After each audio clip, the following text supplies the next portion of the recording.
السلام علیکم محترم ناظرین و سامعین، خوش آمدید کہتے ہیں آج کی ہماری اس ویڈیو کے اندر۔ درود پاک کے متعلق اور اچھی شکایتیں سننے کے لیے ہمارے اس چینل ہمارا اسلام کو سبسکرائب کریں۔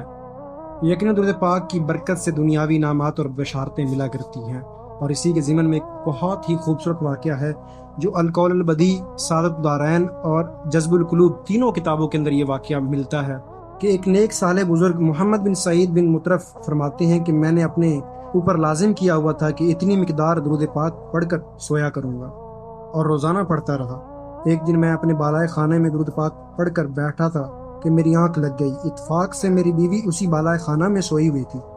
کیا دیکھتا ہوں کہ وہ ذات گرامی جس پر میں درود پاک پڑھا کرتا تھا، یعنی آقائے دو جہاں رسول مکرم شفیع معظم صلی اللہ علیہ وآلہ وسلم بالائے خانے کے دروازے سے اندر تشریف لے آئے ہیں، اور حضور اکرم نور مجسم صلی اللہ علیہ وآلہ وسلم کے نور سے بالا خانہ جگمگا اٹھا۔ پھر سرکار محبوب صاحب لولاک صلی اللہ علیہ وآلہ وسلم میرے قریب تشریف لے آئے اور فرمایا، اے میرے پیارے امتی، جس منہ سے تو مجھ پر درود پاک پڑھا کرتا ہے، میں اس کو بوسہ دوں۔ مجھے یہ خیال کر کے شرم آئی تو میں نے اپنا منہ پھیر لیا کہ کہاں سرکار کے ہونٹ اور کہاں میرا رخسار۔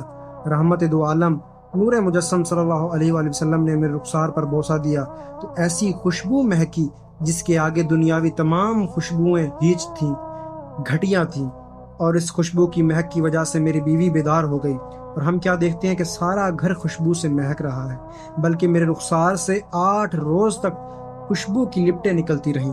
سبحان اللہ، ماشاء اللہ، کیسا ہی پیارا واقعہ ہے کہ محمد بن سعید بن مطرف رحمۃ اللہ علیہ کو کتنا ہی اعزاز ملا کہ حضور اکرم نور مجسم صلی اللہ علیہ وسلم نے خود ان کے رخسار کو بوسہ دیا۔